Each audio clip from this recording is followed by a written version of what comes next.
젊은 부자님들 안녕하세요. 모든 재테크를 거미줄처럼 연결하고 있는 재테크 슈퍼거미 법학자 훈우입니다.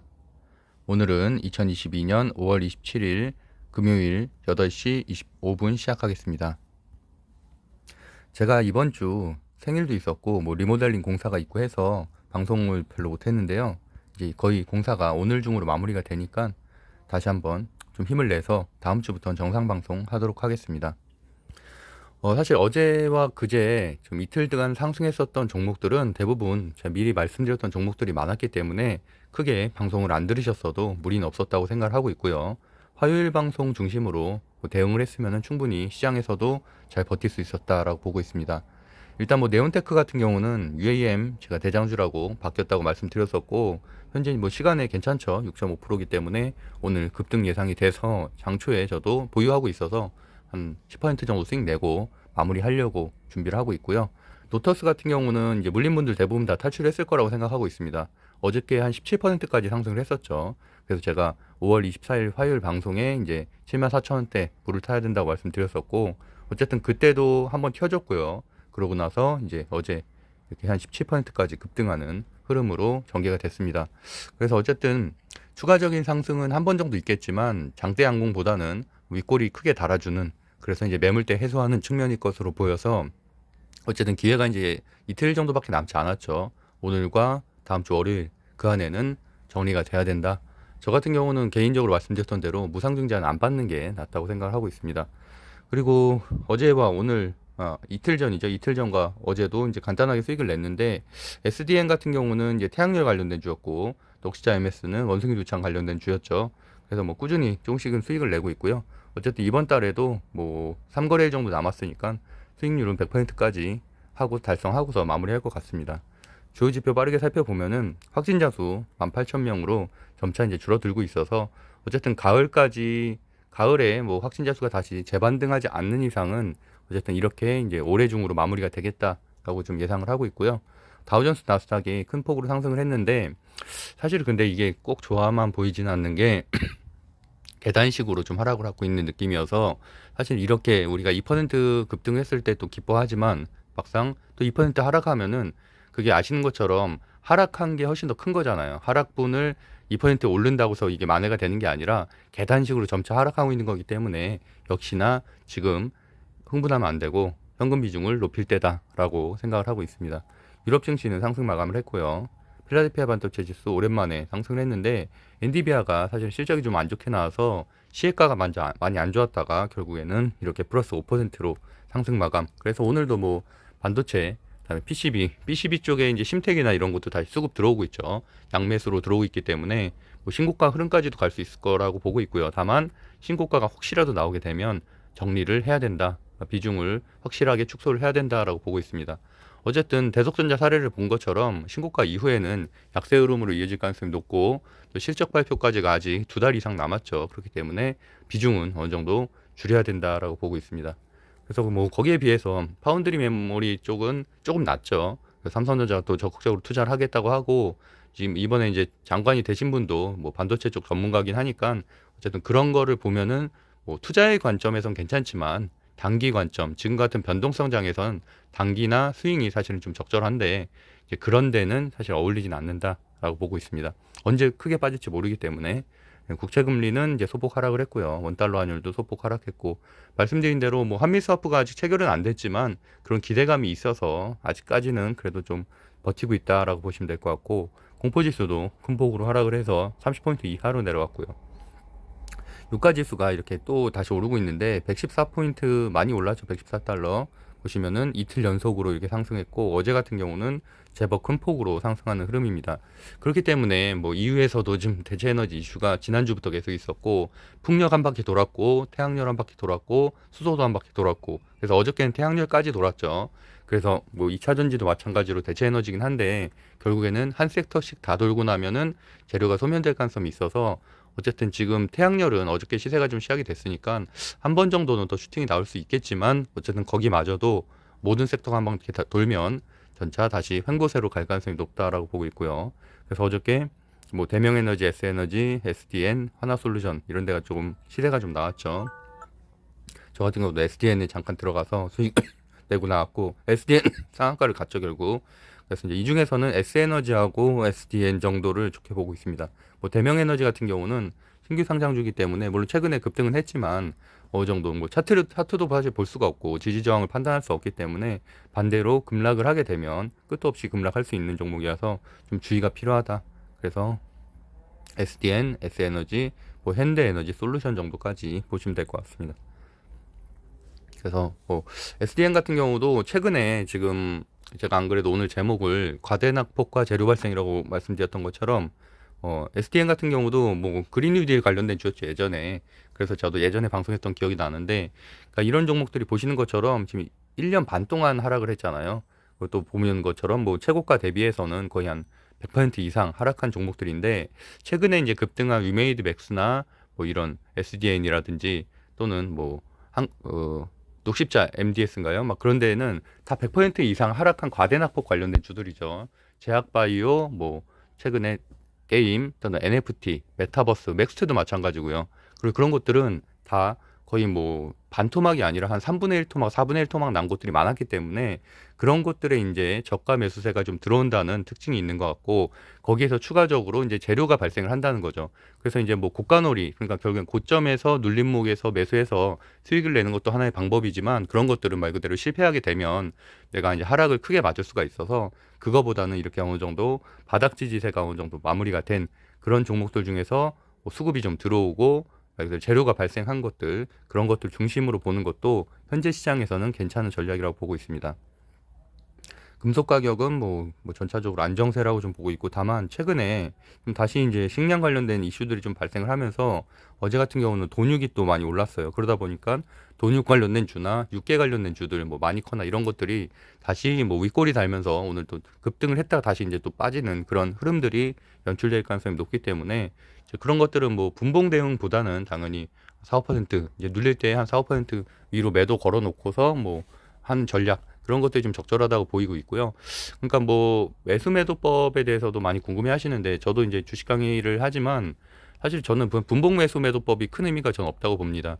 그래서 뭐 그런 것들을 실시간으로 대응할 수 있는 직장인 투자자도 드물 뿐더러, 사실은 말씀드렸던 것처럼 결국엔 상한가를 가는데 분봉해가지고 겨우 3, 4% 먹고서 나온다는 거는 저는 좀 적절하지 않다고 보고, 오히려 일봉을 보고 목표가를 정해서 지지와 저항으로 뭐 또는 이동평균선까지 아래 한두 호가 아래로 이렇게 목표가를 정하는 게 좀 더 합리적인 현재 투자법이라고 좀 보고 있고요.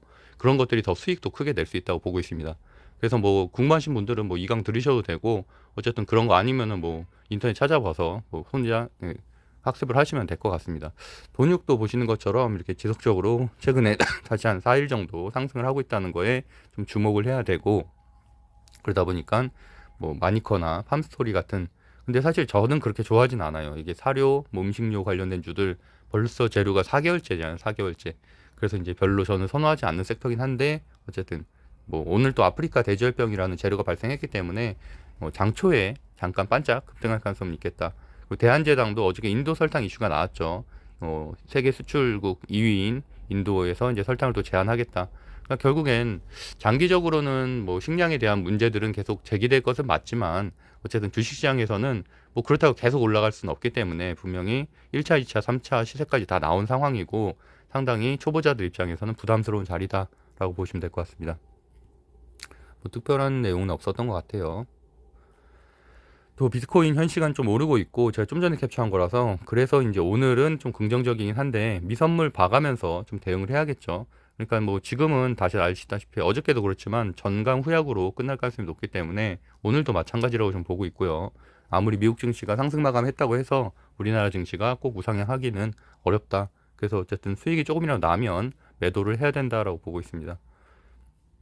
그래서 뭐 여기 써 있는 것처럼 태양광 설비 25% 급등, 이건 좀 의미가 있죠. 보시면은 전력거래소 어제자로 이제 2021년 전력 개통 운영 실적 자료를 공개를 했는데, 그게 태양광 설비가 점차 늘어나고 있다는 내용이죠. 그러다 보니까 태양력 관련된 주들이 또 급등을 했고, 그것과 더불어서 이제 어쨌든 EU에서 대체 에너지에 대한 논의, 결국에는 이렇게 천연가스라든지 정유라든지, 물론 러시아 우크라이나 이슈가 끝나게 되면 소폭 하락은 하겠지만 이건 근본적인 원인이잖아요. 그러다 보니까 결국에는 정유를 대체할 수 있는 원전, 또는 이런 태양열, 풍력 이런 것들로 갈 수밖에 없다라고 보고 있습니다. 그리고 이제 BMW에서도 이건 이틀 전 기사긴 한데 천연가스 의존도를 줄이려고 대체 에너지원을 적극 모색하고 있다. 태양광, 수소 이런 것들이 언급이 됐죠. 이거는 제가 한동안 예전에 매매를 좀 했었던 해외 주식인 피스컨인데 여기도 이제 전기차 브랜드거든요. 근데 제가 보여드리고 싶은 게 보면은 윗부분에 태양열 전지판이 달려 있잖아요. 태양광. 그래서 이제 이거를 통해서 어느 정도 그 전기차로서 전기차의 배터리를 충전하는 역할을 하더라고요. 그러니까 물론 이게 아직까지는 기술력이 좀 월등해서 뭐 좀 상용화된 건 아니지만 추후에 이런 것까지도 좀 고민해 볼 수 있다는 거예요. 전기차 충전을 태양광으로 할 수 있는 시대도 올 수 있다. 뭐 손실률이라든가 이런 것들에 대한 관리가 좀 된다면 가능하겠죠. 그래서 어쨌든 보시면 오늘도 어느 정도는 좀 상승이 나올 것 같지만 오늘에 대한 상승은 당연히 윗꼬리 달릴 가능성이 높겠죠. 그러다 보면 오히려 좀 눌러줄 때 크게 눌러줄 때 아래에서 잡고서 월요일이나 화요일을 보는 것도 하나의 방법일 수 있다라고 보고 있습니다. 그리고 배터리 소재 제가 지난주에 방송에서 말씀드린 것처럼 LNF 그 악재라고 말씀드렸었죠, 분명히 그날. 그래서 이제 하락을 할 것이라고 말씀드렸는데 어쨌든 3거래일 동안 꽤 크게 빠졌어요. 그래서 한 13% 정도 하락을 해서 지금 정도는 이제 마감이 될 때가 됐다. 저가 매수세가 좀 들어올 때가 됐다라고 보고 있습니다. 그래서 LNF 같은 경우는 현재도 뭐 분할 매수하기에도 괜찮은 곳이라고 보고 있습니다. 아까 말씀드린 대로 대지열병 재료 1,500마리 살처분 이거 매년 반복되는 재료긴 하죠. 그래서 뭐 그때도 작년에도 이런 재료 발생해서 제가 팜스토리 얘기했던 것 같은데 올해는 좀 상황은 다르긴 하죠. 뭐 아무래도 식량 사료주가 워낙 또 테마군이 넓게 형성이 돼 있어서 근데 뭐 대대적으로 보면은 팜스토리 같은 데가 아무래도 이런 돈육 가공이나 이런 걸 하는 곳이고 뭐 사료 관련해 주기 때문에 어느 정도 상승은 있을 것이라고 보고 있고요. 그리고 또 아까 말한 대로 어제 인도에서 설탕값 수출 제한 그런 밀수출 금지에 이어서 설탕 제한 이런 거 나와서 오늘은 최소한 대한제당, 뭐 마니컵, 함스토리 같은 경우는 좀 슈팅은 있을 수 있겠다라고 보고 있습니다. 그리고 이제 AI 반도체 전폭 지원 뭐 이런 것들 나왔죠. 이종호 장관의 첫 현장 행보. 그래서 뭐 AI에 관련된 주 최근에 아까 말씀드린 대로 메타버스, NFT 이런 건 작년 우리 주식 토론방에서도 10월, 11월에 얼마나 행복하게 했던 주식이었어요. 근데 지금은 만약 그때 고점 매도를 못했던 분들은 지금 마이너스 3, 40%된 분들도 수두룩하죠. 그러니까 사실은 그렇게 해서 한 번 더 다시 배워야 되고 내가 이제 테마주 할 때 5일선 이탈하면 팔았어야 되는데 못 판 거에 대해서 분명히 학습을 해야 되고 어쨌든 지금은 그래도 다시 바닥을 좀 다지면서 이런 재료들이 끊임없이 발생하고 있기 때문에 NFT는 아직까지는 크게 못 움직였죠. 지금 일단 맥스트나 뭐 이런 맥스트나 자이언트 스택 같은 메타버스가 일단 1차적으로 움직였고 그다음에 이제 AI 관련된 주, 그다음에 또 NFT라든지 이런 것들까지 이제 순환 매도 가능성은 충분히 있다고 봅니다. 그래서 어제 같은 경우도 뭐 아프리카 TV라든지 뭐 이런 것들이 조금씩 움직였죠. 근데 말씀드렸던 것처럼 전고점까지는 저는 절대 못 간다고 보고 있고 제가 말한 절대라는 거는 최소한 1년 이내, 1년 이내는 못 간다고 보고 있습니다. 왜냐하면 지금 거의 과대낙폭이 한 70%에서 100% 이상인데 그렇게 되면은 뭐 상한가가 3번, 4번 나와야 되는 그런 수치이기 때문에 절대 물타지 않으면 탈출하기는 어렵다고 보고 있습니다. 그래서 하방이 어느 정도 지지세가 좀 다져졌다. 뭐 최소한 쌍곡성 정도 그러니까 그렇게 됐다고 보면은 쌍바닥 정도 이뤘다고 보면은 그때는 반드시 물을 타야지만 탈출할 수 있다라고 보고 있습니다. 넥스트 같은 경우도 최근에 상승세가 좋았죠. 거의 한 최근에 한 40% 정도 상승을 했어요. 바닥 대비해서. 지금 상한가도 한번 나왔고 그러고 나서도 어제도 좀 급등하는 모습이었는데 넥스트, 덱스터, 자이언트 스텝 그래서 어쨌든 메타버스에서는 여전히 제가 좋게 보고 있는 섹터고 다만 보시는 것처럼 25,000원대가 이제 저항이 좀 있죠. 보면은 쌍곡선이 좀 있어서 여기를 이제 돌파할 수 있는지 여부.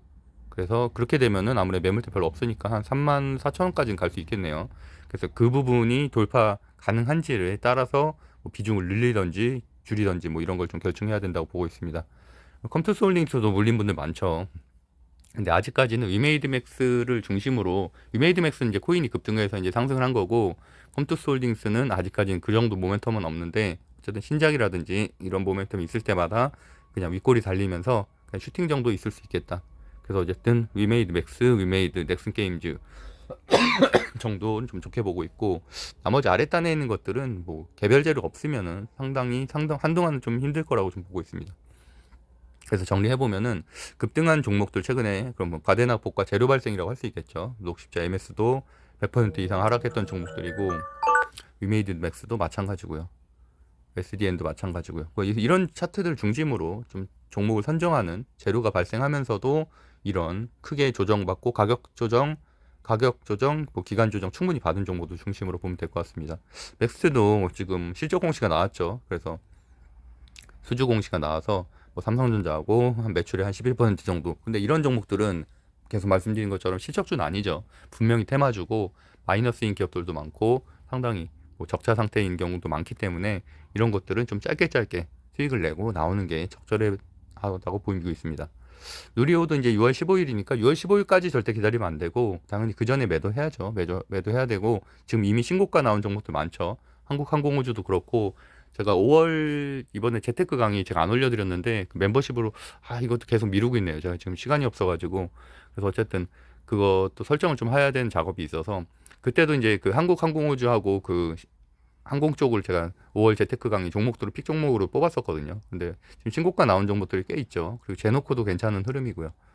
그래서 뭐 방산과 누리호 이슈 두 개가 다 있기 때문에 보시면은 한국항공우주, 제노코 AP에서 뭐 인텔리안 테크 정도 좋게 보고 있습니다. 인텔리안 테크도 뭐 여러 번 설명드렸던 종목이 저궤도 위성.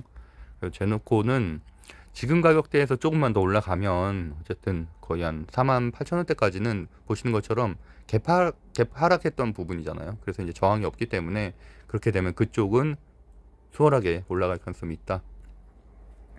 최근에 이제 뭐 기간 매수세, 외국 매수세 조금씩 들어오고 있고요. 그래서 어쨌든 뭐 이렇게 종목을 저는 뭐 선정을 하고 있습니다. 어쨌든 종목 선정 방법을 아직도 좀 궁금해하시는 분이 있거나 사실 저는 말씀드린 것처럼 매수 매도 방법에 크게 고민할 필요 없다고 생각합니다. 뭐 종목만 잘 선정하면 충분히 그래도 시장에서 한 달에 최소한 20, 30%는 수익을 낼 수 있다고 생각하기 때문에 그래서 어쨌든 뭐 전체적인 원리를 좀 이해하시면 될 것 같고요.